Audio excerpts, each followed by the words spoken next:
নমস্কাৰ এই মুহূৰ্তত আহি পৰিছে ৰাজ্যখনৰ বাবে ৰাতিপুৱাৰ কেইবাটাও বিগ ব্ৰেকিং নিউজ। আজি 13 জুলাই অসমৰ লগতে ভাৰতৰ বিভিন্ন প্ৰান্তৰ পৰা এনে ধৰণৰ খবৰসমূহ নিতৌ চাবৰ কাৰণে চেনেলটো সাবস্ক্ৰাইব কৰি ভিডিঅ'টোত এটা লাইক কৰি দিব। এই মুহূৰ্তত জনাই আছো এটা গুৰুত্বপূৰ্ণ খবৰ। আদানীৰ আশীৰ্বাদ লৈ এবাৰ গাদী ৰক্ষাৰ চেষ্টা চলাইছে হিমন্ত বিশ্ব শৰ্মাই। এই অভিযোগ উত্থাপন কৰিছে শিৱসাগৰৰ বিধায়ক অখিল গগৈয়ে।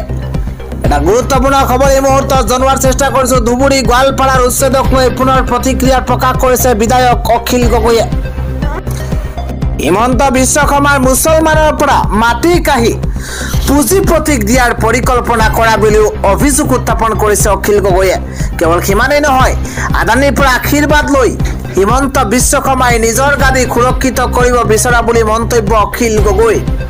ধুবুৰীলৈ যোৱাৰ বাবে বাংলাদেশী বুলি কোৱাক কেৰেপ নকৰো বুলি মন্তব্য অখিল গগৈ। লখিমপুৰৰ দেশীয় মুছলমানক বাংলাদেশী বুলি কোৱাক লৈও মন্তব্য কৰিছে বিধায়ক অখিল গগৈয়ে। আন এটা খবৰ, বেদখলকাৰীক লৈ তদন্ত ঘোষণা কৰিছে ৰাজ্যৰ মুখ্যমন্ত্ৰী হিমন্ত বিশ্ব শৰ্মাই। সংখ্যাগৰিষ্ঠ থকা ঠাইলৈ উজনি আৰু উত্তৰ অসমলৈ কিয় গৈছে এই মানুহবোৰ? এই মুহূৰ্তত এটা বিগ নিউজ জনোৱাৰ চেষ্টা কৰিছো। বেদখলকাৰীক লৈ তদন্ত ঘোষণা কৰিছে মুখ্যমন্ত্ৰী হিমন্ত বিশ্ব শৰ্মাই। উচ্ছেদ আমি কোনো তৃপ্তিৰ বাবে নকৰো, এই মন্তব্য মুখ্যমন্ত্ৰীগৰাকীয়ে কৈছে যে কাৰোবাক উঠাই দি আমাৰ ভাল নালাগে। বেদখলকাৰীক উচ্ছেদ লৈ সুপ্ৰিম কোৰ্ট হাইকোৰ্টৰ কাৰা নিৰ্দেশ আছে। ফৰেষ্ট লেণ্ড পিজিআৰৰ মাটি কোনেও দখল কৰিব নোৱাৰিব। উচ্ছেদ কৰিবলৈ যাওঁতে এটা নতুন কথা ধৰা পৰিছে। গোৱালপাৰাত আধা মানুহ বৰপেটা বঙাইগাঁৱৰ পৰা আহিছে। এটা গুৰুত্বপূৰ্ণ খবৰ এই মুহূৰ্তত জনোৱাৰ চেষ্টা কৰিছো। তেওঁলোকৰ মাটি নাই, দুখীয়া সেইবাবে তাত বাহৰ পাতিছিল। কিন্তু লখিমপুৰৰ উচ্ছেদত ধৰা পৰিছে দক্ষিণ খালমৰা শ্ৰীভূমিৰ মানুহ। মাটি নথকা মানুহে নিজৰ ঠাইতেহে মাটি বিচাৰিব, বেলেগ ঠাইলৈ কিয় যাব?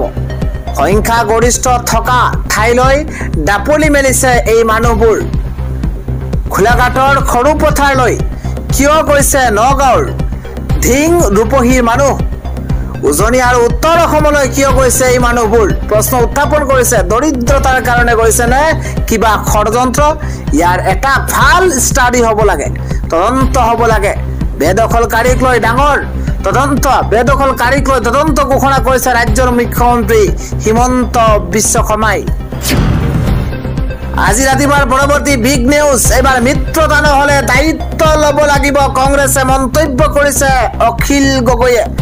কাৰ কথা কৈছে এই মুহূৰ্তত প্ৰতিটো শেহতীয়া তথ্য জনোৱাৰ চেষ্টা কৰিছো। মিত্ৰতা সন্দৰ্ভত দেৱব্ৰত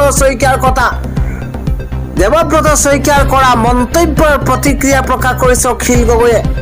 এটা পলিটিকেল ডাঙৰ খবৰ এই মুহূৰ্তত জনোৱাৰ চেষ্টা কৰিছো। দেৱব্ৰত শইকীয়াৰ মন্তব্যক লৈ কংগ্ৰেছে স্পষ্টীকৰণ দিব লাগে বুলি মন্তব্য শিৱসাগৰৰ বিধায়ক অখিল গগৈয়ে। কংগ্ৰেছৰ দলীয় মন্তব্যক লৈ সকলোৱে বাট চাব লাগিব বুলি মন্তব্য বিধায়কগৰাকীৰ। ৰাইজৰ দল মিত্ৰতাৰ পক্ষত আছিল আৰু থাকিব বুলি মন্তব্য অখিল গগৈৰ। 2026ত যিয়ে মিত্ৰতাৰ পক্ষত নাথাকিব তাকেই ৰাইজে ৰেহাই দিব নালাগে বুলি মন্তব্য কৰিছে অখিল গগৈয়ে। 2026ত বিজেপিক পৰাস্ত কৰা মূল কৌশলটোৱেই মিত্ৰতা বুলি মন্তব্য কৰিছে ৰাইজৰ দলৰ বিধায়ক অখিল গগৈয়ে। মিত্ৰতাৰ বিপক্ষে গলে কংগ্ৰেছ নিজেই পুৰি ছাই হৈ যাব বুলি মন্তব্য কৰিছে অখিল গগৈয়ে। অসমৰ ৰাইজে কাকো মিত্ৰতাৰ বিপক্ষে যোৱাটো নিবিচাৰে বুলি মন্তব্য অখিল গগৈ। ইপিনে কংগ্ৰেছৰ এটা পক্ষই উত্তেজিত কৰিব বিচাৰিলেও উত্তেজিত নহয় বুলি মন্তব্য ৰাইজৰ দলৰ সভাপতি অখিল গগৈৰ। মিত্ৰতা নহলেও 26ত ডাবল ডিজিটৰ আসন পাব বুলি মন্তব্য কৰিছে বিধায়ক অখিল গগৈয়ে। আন এটা ডাঙৰ খবৰ, বিলাসীপাৰাৰ চাপৰৰ পিছত কালি গোৱালপাৰা জিলাৰ কৃষ্ণাইৰ পাইকান সংৰক্ষিত বনাঞ্চলত প্ৰশাসনে চলাইছে উচ্ছেদ অভিযান। 140 হেক্টৰ ভূমিত অবৈধভাৱে দখল কৰি থকা 1080টা সন্দেহযুক্ত পৰিয়ালক উচ্ছেদ চলাই প্ৰশাসনে। গুৰুত্বপূৰ্ণ খবৰ এই মুহূৰ্তত জনোৱাৰ চেষ্টা কৰিছো। জিলাখনত এমাহৰ ভিতৰত দ্বিতীয়বাৰৰ বাবে প্ৰশাসনে চলাইছে উচ্ছেদ অভিযান। ইয়াৰ পূৰ্বে 16 জুনত গোৱালপাৰা চহৰৰ সমীপৰ হাছিলাবিল জলাশয়ত অবৈধভাৱে বাস কৰি থকা 690টা পৰিয়ালক উচ্ছেদ কৰিছিল।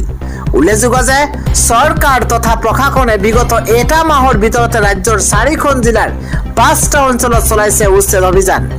এই অভিযানৰ জৰিয়তে 3500টা পৰিয়ালক উচ্ছেদ কৰা হৈছে। ইফালে আজি গোৱালপাৰাৰ পাইকান সংৰক্ষিত বনাঞ্চলত চলোৱা উচ্ছেদ অভিযানৰ সময়তে প্ৰশাসনে সৰ্বমুঠ 2007 ঘৰ তথা সম্পত্তি ভাঙি পেলাইছে। গোৱালপাৰাৰ সংমণ্ডল বন বিষয়া তেজস মাৰিস্বামীয়ে এই তথ্য ইতিমধ্যে প্ৰদান কৰিছে। চৰকাৰ তথা প্ৰশাসনৰ তৰফৰ পৰা জনোৱা অনুসৰি কৃষ্ণাইৰ বন সংমণ্ডলৰ অধীনত পাইকান সংৰক্ষিত বনাঞ্চলত চলোৱা এই উচ্ছেদ অভিযানৰ লক্ষ্য হৈছে বনাঞ্চল ধ্বংস কৰা। ইয়াৰ উপৰিও জিলাখনত বৃদ্ধি পোৱা হাতী মানুহৰ সংঘাত ৰোধ কৰাৰ বাবে এই বনাঞ্চলখনত কলগছ ৰোপণ কৰা হ'ব বুলিও তেওঁ উল্লেখ কৰিছে প্ৰশাসনে। আমি জনাই আছো ৰাতিপুৱাৰ আন এটা গুৰুত্বপূৰ্ণ খবৰ। এইবাৰ কেইটামান কাম কৰিলেই উচ্ছেদিতই পূৰ্বৰ ঠাইতে থাকিব পাৰিব। এটা গুৰুত্বপূৰ্ণ খবৰ এই মুহূৰ্তত জনোৱাৰ চেষ্টা কৰিছো। 1971 পূৰ্বে অহা সংখ্যালঘুৱে ন্যায় প্ৰদানৰ ব্যৱস্থা আছে। এটা গুৰুত্বপূৰ্ণ খবৰ জনোৱাৰ চেষ্টা কৰিছো। 1971 চনৰ পূৰ্বে অহা সংখ্যালঘুৱে পাব ন্যায়। মাত্ৰ জিলা আয়ুক্তৰ কাৰ্যালয়লৈ গৈ আবেদন কৰিলেই হ'ব। 1971 চনৰ পূৰ্বে অহা মুছলমানসকল ভাৰতীয় নাগৰিক। সংখ্যালঘু মুছলমানক কেতিয়াও ৰাস্তাই ঘাটে নাৰাখো। চৰত ইমান মাটি আছে, তেওঁলোকক থাকিবলৈ তাত মাটি দি দিম।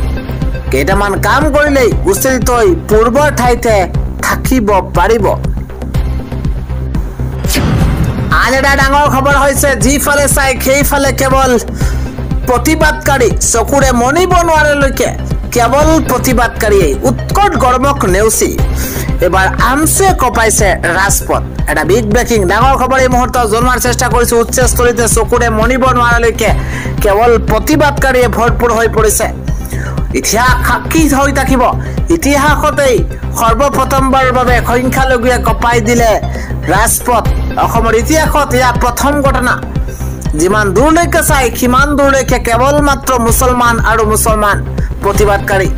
বিলাসী ভাড়াত আমচুৰ প্ৰতিবাদত কঁপি উঠিছে আকাশ বতাহ। এটা গুৰুত্বপূৰ্ণ খবৰ এই মুহূৰ্তত জনোৱাৰ চেষ্টা কৰিছো। উচ্ছেদৰ বিৰুদ্ধে সৰ্ববৃহৎ প্ৰতিবাদ কৰি উত্তাল কৰিছে ৰাজপথ।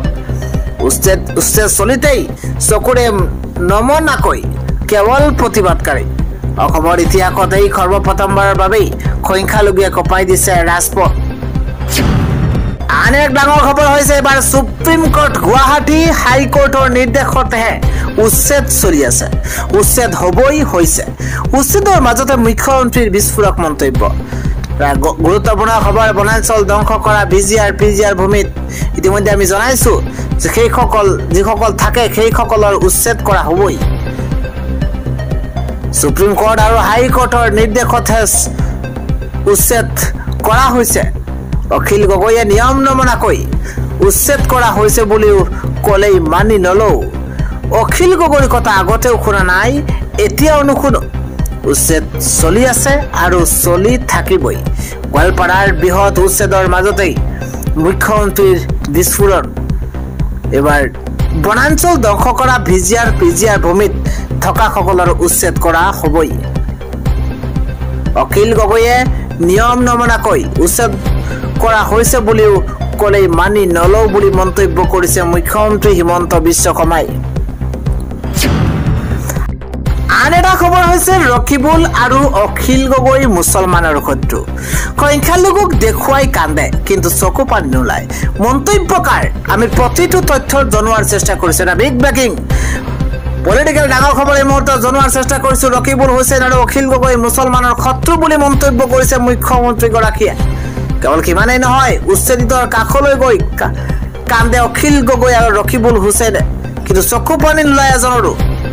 অখিল গগৈয়ে সাৱধি ধৰি কন্দা দেখুৱাইছে যাতে চকুটো কেমেৰাত নোলায় অখিল গগৈয়ে সাৱধি ধৰি কন্দা দেখুৱাইছে যাতে চকুটো কেমেৰাত নোলায় ৰকিবুল হুছেইনৰ কোনো এখন ফটোতে চকুত পানী নাই 1971 আগত অহা মুছলমানসকলে আবেদন কৰক আমি ভূমি এনেও দিম অখিল গগৈ আৰু ৰকিবুল হুছেইনক তীব্ৰ কটাক্ষ কৰিছে মুখ্যমন্ত্ৰী হিমন্ত বিশ্ব শৰ্মাই